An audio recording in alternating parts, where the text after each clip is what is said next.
تمام تعریفیں اس کریٹر کے لیے جس نے اس یونیورس کو ایک مقصد کے تحت پیدا کیا ہے. رسپیکٹڈ جناب جاوید اختر صاحب, مسٹر سوربھ دویدی اور respected audience, thank you all for being here today. آج کی ڈیبیٹ میں چونکہ ہم بات کرنے والے ہیں ڈز گاڈ ایگزسٹ کے ٹاپک پر, تو یہ ایک ایسا ٹاپک ہے جس کے متعلق کوئی بھی ڈیسیجن لینے کے لیے الگ الگ اسٹینڈرڈز ہو سکتے ہیں.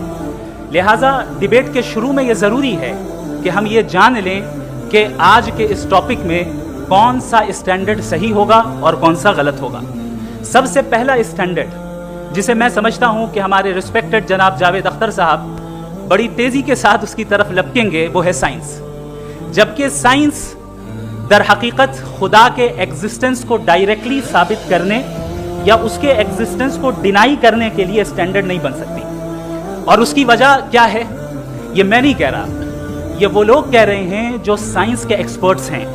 نیشنل اکیڈمی آف سائنس کہتی ہے science doesn't have the processes to prove اور disprove the existence of God. Why? کیونکہ سائنس کا تعلق ایمپیریکل ایویڈنس سے ہے, اور ایمپیریکل ایویڈنسز کا تعلق ہمارے نیچرل اور فزیکل ورلڈ سے ہے, جبکہ گاڈ نان فزیکل اور سپر نیچرل ریالٹی ہے. لہٰذا نان فزیکل ریالٹی کو آپ اس ٹول کے ساتھ نہیں چیک کر سکتے جس کا کام فزیکل ریالٹی کو تلاش کرنا ہے. لہٰذا آج اس ڈیبیٹ میں گاڈ کی ایگزسٹنس کو ثابت کرنے یا اسے ڈینائی کرنے میں سائنٹیفک ایویڈنس کو ایکسپٹ نہیں کیا جائے گا. دوسرا اسٹینڈرڈ ہو سکتا ہے ریویلیشن, کہ ریویلیشن کے ذریعے ہم یہ ثابت کریں کہ گاڈ ایگزسٹ کرتا ہے یا نہیں. لیکن یہ اسٹینڈرڈ بھی آج ارریلیونٹ ہے. کیوں؟ کیونکہ ریویلیشن میرے نزدیک سورس آف نالج ہے, ویلڈ سورس آف نالج ہے, لیکن ہمارے جاوید اختر صاحب کے نزدیک یہ ویلڈ سورس آف نالج نہیں ہے. لہٰذا آج کی ڈیبیٹ میں ایک بھی ایویڈنس کسی بھی مذہبی اسکرپچر سے نہیں دوں گا تاکہ جاوید اختر صاحب کے لیے وہ ان ایکسیپٹیبل نہ ہو.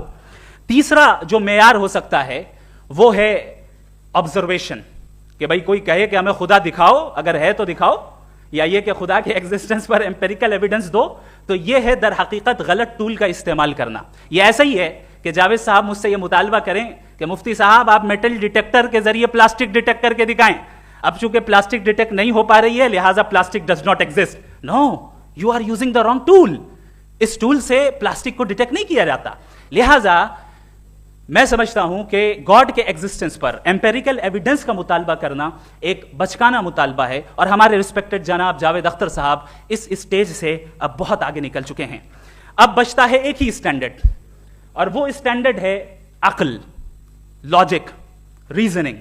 اور یہی وہ اسٹینڈرڈ ہے جس کے تحت گاڈ کی ایگزسٹنس کو ثابت کیا جائے گا یا گاڈ کی ایگزسٹنس کو ڈینائی کیا جائے گا. لیکن چونکہ یہ بہت امپورٹنٹ اور سینسٹیو ٹاپک ہے, اس لیے لاجیکل آرگیومنٹ بھی ایسا ہونا چاہیے جو ڈیفینیٹو ہو, انڈیفینیٹو نہ ہو, جو 2 اور 2 4 کی طرح بالکل واضح ہو, جسے لاجیکلی ریجیکٹ کرنا پاسبل نہیں ہو.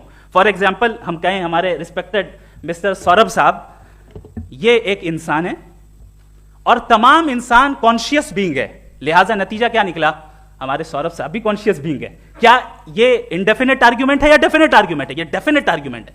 یہ 2 اور 2 کی طرح واضح ہے, اس میں کسی طرح جو ہے لاجیکلی اس کو ریجیکٹ نہیں کیا جا سکتا. تو اگر آج ہمارے جاوید اختر صاحب ایسی کوئی عقلی دلیل اور لاجیکل ایویڈنس دیں خدا کے نہ ہونے پر جو ڈیفینٹ بھی ہو, تو میں یہ اعلان کرتا ہوں کہ یقیناً میں اس ایویڈنس کو قبول کروں گا اور اس پر غور کروں گا.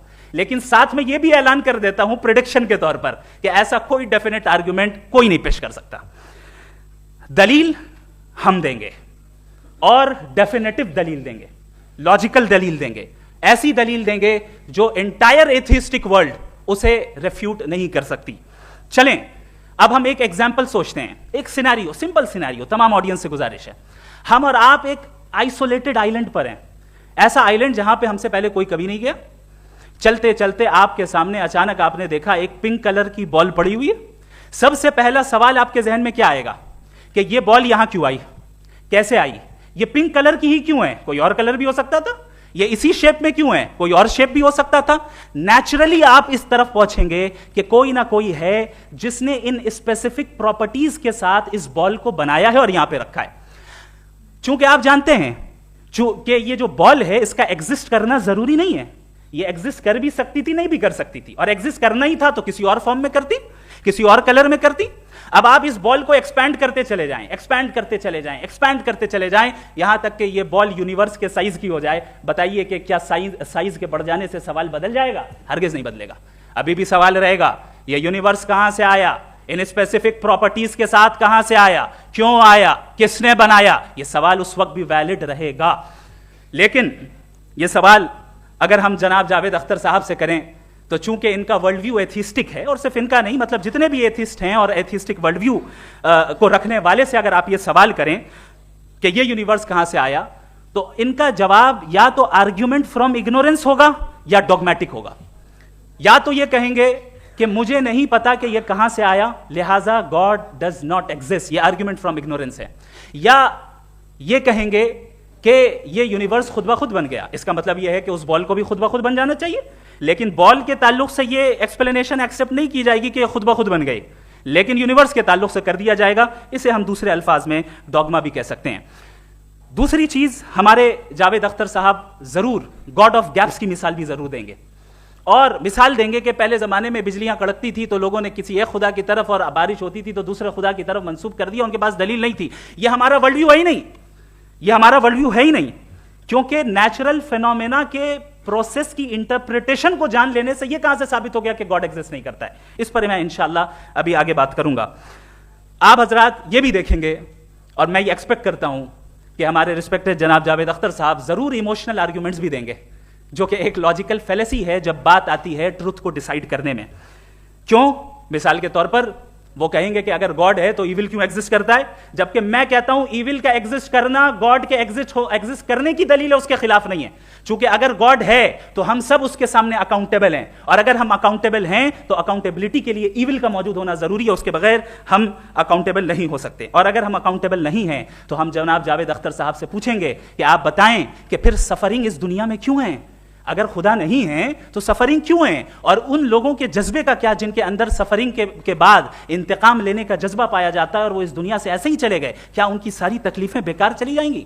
اب آ جائیں اسی ایگزامپل کی طرف کہ بال, مجھ سے اگر کوئی پوچھے اس بال کو کس نے بنایا, اور یا اس ایکسپینڈڈ بال کو کس نے بنایا, میں کہوں گا کہ چونکہ یہ یونیورس اور اس یونیورس کی تمام چیزیں کانٹینجنٹ ہیں, کانٹینجنٹ ہونے کا مطلب یہ ہوتا ہے کہ جو اپنے ایگزسٹنس پہ کسی کے اوپر ڈیپینڈ کرتی ہو, تو ظاہر ہے یہ یونیورس کانٹینجنٹ ہے. اور اگر کوئی چیز کانٹینجنٹ نہیں ہے تو میں ریکویسٹ کروں گا کہ مجھے دکھا دیں کہ کون سی چیز یونیورس میں کانٹینجنٹ نہیں ہے, ہم بھی ذرا غور کر لیں اور ہم بھی دیکھ لیں. اور جب کانٹینجنٹ چیزیں موجود ہیں تو فلاسفرز کی اصطلاح کے مطابق, ہم اس ٹرمینالوجی کے مطابق ہم اس جگہ تک پہنچتے ہیں اور اس ہستی تک پہنچتے ہیں جسے نیسیسری بینگ کہا جاتا ہے, کہ یہ وہ نیسیسری بینگ ہے جس کا موجود نہ ہونا ناممکن ہو. چونکہ اگر یہ موجود نہ ہو تو ساری چیزیں ایگزسٹنس میں آئیں گی ہی نہیں, اور یہ ساری کانٹینجنٹ چیزیں اسی کے اوپر ڈیپینڈ کرتی ہیں. اب اگر آپ یہ سوال کرتے ہیں کہ پھر اس ہستی کو کس نے بنایا, پھر اس کا کاز کیا ہے, پھر اس کا کاز کیا ہے, پھر اس کا کاز کیا ہے, اور اینڈلیسلی چلے جائیں, اسے ہم کہتے ہیں انفینٹ ریگریس آف کازز, جو کہ لاجیکل فیلیسی ہے.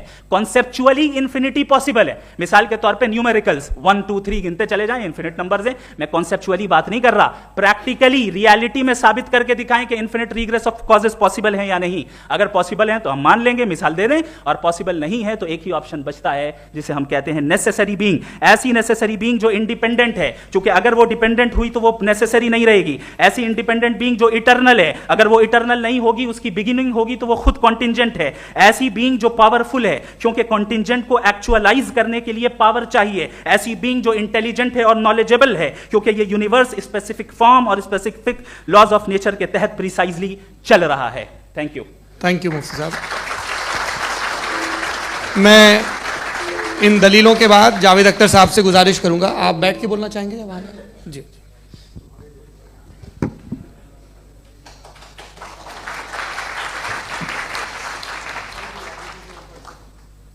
پہلے تو میں مفتی صاحب کو ایک اچھی خبر دینا چاہوں گا کہ میری نالج سائنس کے بارے میں بڑی معمولی ہے, تو آپ فکر نہ کریں اس کی, لیکن کچھ کامن سینس ہے مجھ میں. دیکھیے, یہ خدا کا تصور کوئی نیا تصور نہیں ہے, یہ صدیوں سے رہا ہے. یہ کچھ ریلیجن 3000 سال پرانے ہوں گے, 4000 سال پرانے ہوں گے, لیکن انسان کوئی 10,000 12,000 سال سے ایگزسٹ کرتا ہے ہومو سیپین کی شکل میں, اور ہمیشہ کچھ نہ کچھ مذہب رہے. یہ مذہب جاہلوں کے نہیں تھے,